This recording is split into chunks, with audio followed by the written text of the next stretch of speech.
اور یاد رکھو کہ جب بھی کسی بیان پر کوئی اعتراض کیا کرے نا تو اعتراض والا اسٹائل نہیں ہونا چاہیے، اشکال والا اسٹائل ہونا چاہیے، سامنے والے کو بالکل مکھنچو نہ سمجھیں.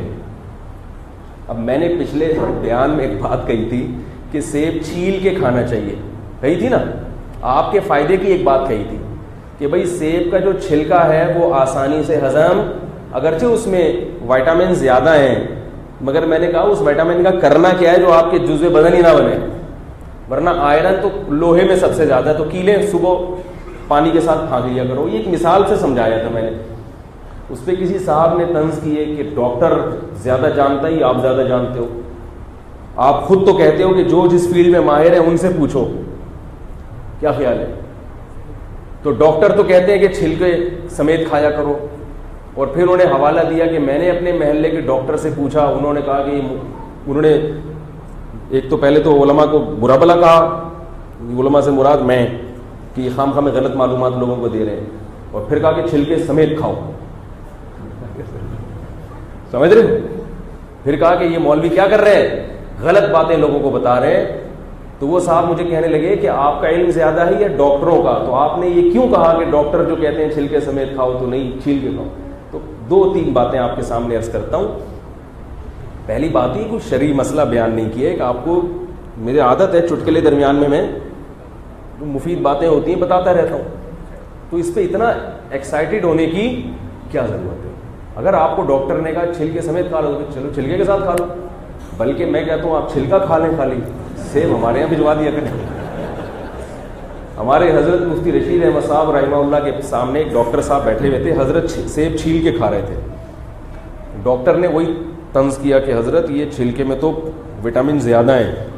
حضرت نے چھلکوں کی پلیٹ ان کے سامنے رکھی، فرمایا یہ وٹامنز آپ کھائیں، مجھے کیا کھانے دیں، اندر کا سیب کھانے. تو اس کا جواب سنیں کہ مجھے پتا ہے، یہ تو میں خود بتاتا رہتا ہوں کہ جو جس فیلڈ میں ماہر ہوتا ہے مشورہ اسی کا لیا جاتا ہے. تو میں ڈاکٹر، تو جو جس فیلڈ میں ماہر ہو اس کی رائے کا اعتبار ہوتا ہے. تو عام طور پہ، میں سب ڈاکٹروں کو نہیں کہہ رہا، عام طور پہ جو ڈاکٹر ہیں خوراک کے بارے میں ماہر نہیں ہوتے، وہ دواؤں کے بارے میں ماہر ہوتے ہیں. ان کو خوراک پہ ان کی ریسرچ، خوراک پہ حکیموں کی ریسرچ زیادہ ہے. سمجھ میں نہیں آئی میرا حال؟ خوراک پر ریسرچ حکیموں کی، صحیح حکیموں، ایسا نہ ہو یوٹیوب پہ کسی کو حکیم بنا کے اس کی بتائی ہوئی خوراکیں کھانا شروع کر دیں. وہی ہو جائے گا. ایک حکیم صاحب قبرستان سے منہ پہ کپڑا ڈال کے گزرتے تھے. اس نے کہا یار آپ جب بھی گزر رہے ہوتے ہیں آپ کا چہرہ کھلا ہوتا ہے، جیسے ہی قبرستان سے گزرتے ہیں آپ کپڑا ڈال دیتے ہیں. حکیم صاحب نے کہا شرم آتی ہے، اصل میں میرے ہی پہنچائے ہوئے ہیں سارے، یہ سب یہ میرے ہی پہنچائے ہوئے ہیں نا تجربے کاری کی بنیاد پر. تو اب قبرستان سے کیا کرتا ہوں، ان مردوں سے شرم آ رہی ہے. تو کوئی واقعی حکیم ہو، کوئی صحیح ہو، تو ان کی خوراک پہ ریسرچ زیادہ ہوتی ہے. کچھ ڈاکٹر بھی ہیں اس فیلڈ میں، لیکن وہ ان کی فیلڈ پھر الگ ہوتی ہے، جو آرگینک چیزوں پہ مہارت رکھتے ہیں. لیکن عام طور پہ جو کلینک کھول کے ڈاکٹر حضرات بیٹھے ہوئے ہیں، ان کو خوراک کے بارے میں عام طور پر مشاہدہ ہے کہ معلومات نہیں ہوتی، انہوں نے یہ چیز پڑھی نہیں ہے. تو اس لیے ہم اتنے بے وقوف نہیں ہیں جتنے آپ ہمیں سمجھتے ہیں. اگر ایک بات ہم کہہ رہے ہیں تو یہ مطلب نہیں ہے کہ ہمیں اتنی موٹی بات معلوم نہیں ہے. اور سب سے بڑھ کر ہے مشاہدہ. اگر آپ کو یقین نہ آئے تو آپ چھلکوں سمیت بھی سیب کھا کے دیکھیں اور بغیر چھلکے کے بھی کھا، تو آپ کا پیٹ خود تھوڑی دیر میں بتائے گا کہ آپ کے محلے کے ڈاکٹر صاحب صحیح کہہ رہے تھے یا ممبر کے مولوی صاحب صحیح کہہ رہے تھے. یہ تو مشاہدے پر مبنی حقیقت ہے نا. اور اگر بالفرض کسی کا پیٹ خراب نہیں ہوتا تو ہر چیز ہر ایک کے لیے، ہر نقصان دہ چیز ہر ایک کو نقصان بھی نہیں دیتی. وہ خاندانی میدا ہوگا، آرڈر پہ بنوایا ہوگا، اس نے آرڈر پہ بنوایا ہوگا. ہمارے حضرت میاں والی گئے تو وہاں ایک حکیم پیٹ خراب تھا، حکیم صاحب نے ایک جلاب آور گولی دی، کہا یہ 2 گولیاں کھا لیں. حضرت نے جب کھائی تو وہ ایسے موشن ہوئے کہ ڈر تھا کہ سارا ہی مادہ فاسدہ نکل جائے گا.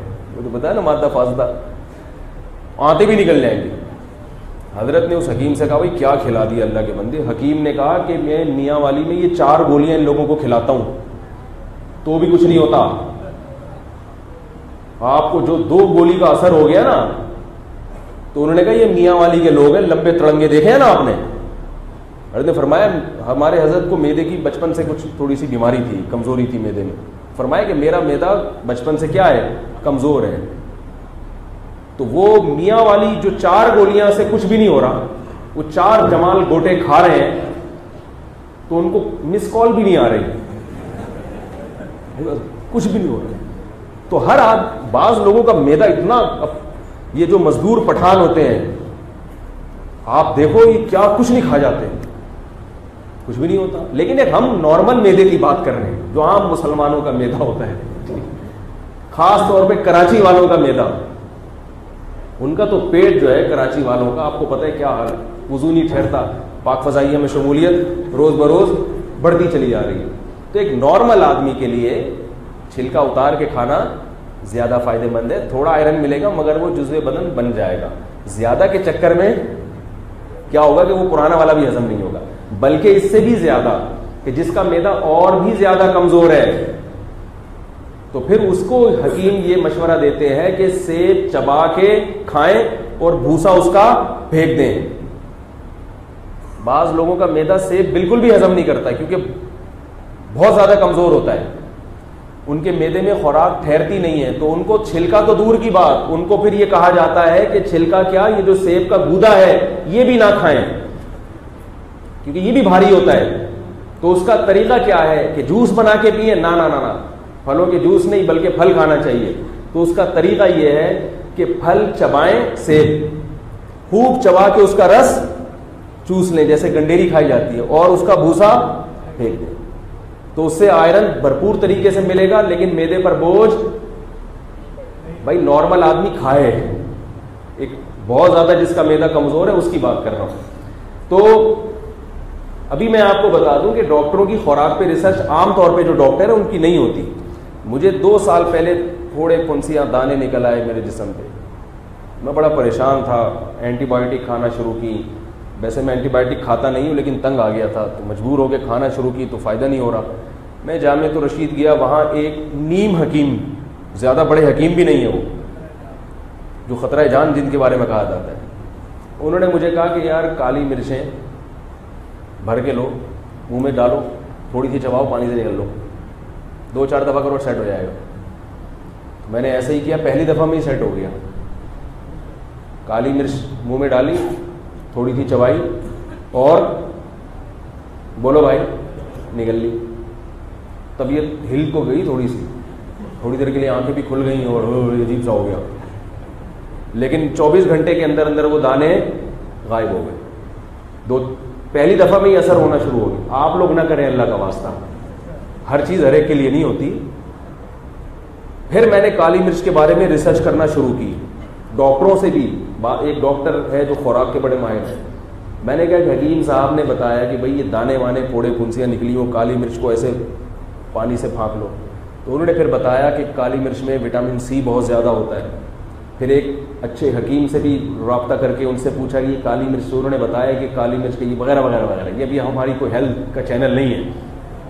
تو پتہ چلا کہ واقعی یہ کیا کرتی ہے, جسم میں جتنے بھی فاسد چیزیں ہیں یہ آپ کی باہر جسم سے باہر نکال دیں.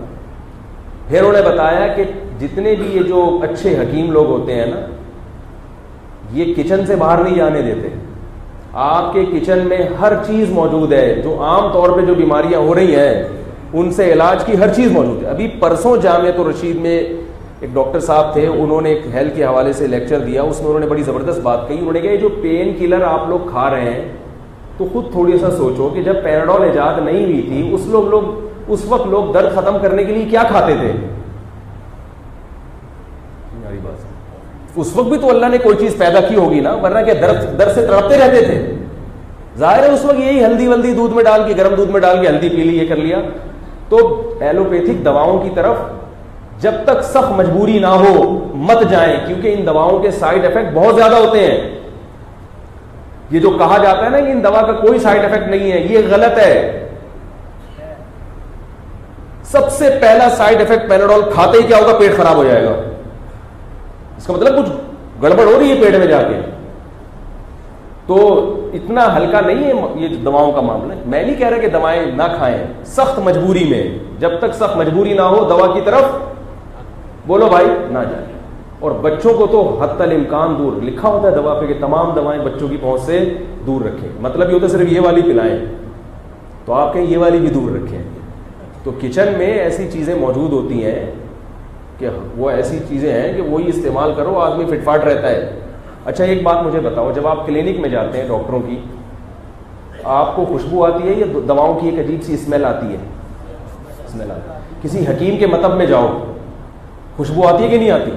ایسی بہترین یہ معجون تباش, وہ شربت سندل, یہ عرق گلاب, اور یہ معجون است قدوس ٹھیک ہے, اور یہ خمیرہ مراویر, یہ خمیرہ گاؤ زبان, ایسی ایسے عرقیات اور کیا زبردست خوشبو آ رہی ہوتی ہے. تو یہ چیزیں خوشبودار ہیں, یہ کیمیکل نہیں ہے, یہ اوریجنل شکل میں, یعنی قدرت کی جو قدرت نے جس شیپ میں چیزوں کو پیدا کیا اس کے زیادہ قریب ہے. تو ایسے میرے پاس بہت واقعات ہیں, اگر میں سنانا شروع کر دوں تو اثر ہو جائے گی یہیں پہ کہ فلاں دوا کھا رہے تھے لیکن فلاں چیز کچن میں رکھی ہوئی چیز کا استعمال کرنا شروع کیا تو اللہ نے شفا دے دی.